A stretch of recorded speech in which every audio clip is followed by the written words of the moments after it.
For now, the time is 6:37, getting to be crunch time for people heading to work and school this morning. So what do they need to know and plan for? A lot of people are going to need a rain jacket, but maybe not the umbrella, because you don't want to be holding a big metal pole up in the air with that going on outside behind you. Yeah, when lightning's around, umbrella is not a good idea, and we are seeing plenty of lightning this morning, no doubt about it. We're looking live in Dublin as the sun is coming up, believe it or not. Obviously, we're not seeing it because of the storms we have around.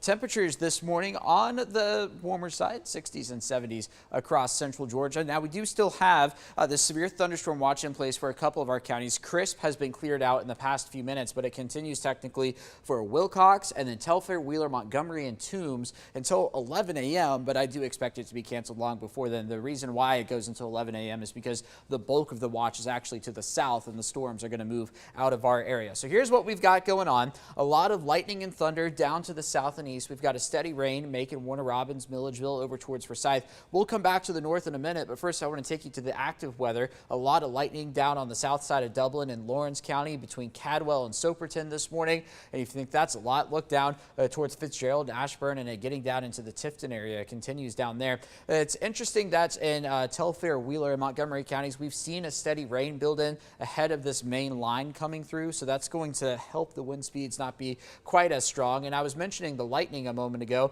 Inside this red box you see here, that's 778 lightning strikes within the past 30 minutes, down from about 1,300 or so when we were looking at it about an hour ago. So the storm system as a whole definitely on a weakening trend over the next couple of hours. Let's check out what's going on down to the south and east. Look at all this lightning picking up now from Wilcox County all the way down through the Florida state line and into the Gulf of Mexico. A handful of tornado warnings in southern Georgia and into the Florida Panhandle, including one headed towards the Tallahassee area. The bulk of the severe weather is down here this morning, so luckily enough for us that we are avoiding it with the steady rain continuing for us. Now, that steady rain is on top of a ton of rainfall we've received in the past 24 hours.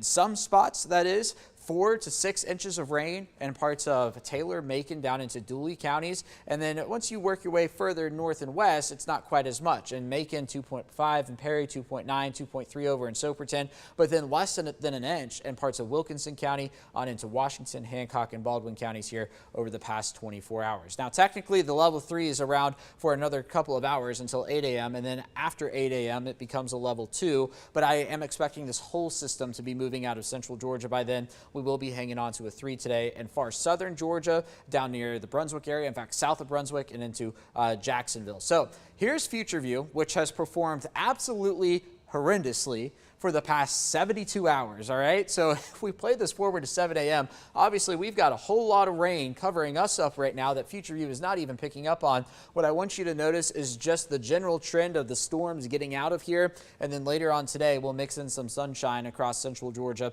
with temperatures able to warm into the low 80s. There's the 5 p.m. hour there. Don't be surprised to see a scattered sprinkle later on today. That's going to be on the east side of Interstate 75 if we manage to squeeze that out. All right, here is your 7-day forecast. 82 today, 79 for tomorrow. Of course, Mother's Day is on Sunday at 82 there. And then we're going to have a rain chance around early next week. A 40% chance of showers on Monday with a high around 78. And then on Tuesday, we'll be watching for some more storms, a 60% chance of that. Temperatures continuing to warm up to 85 by next Thursday.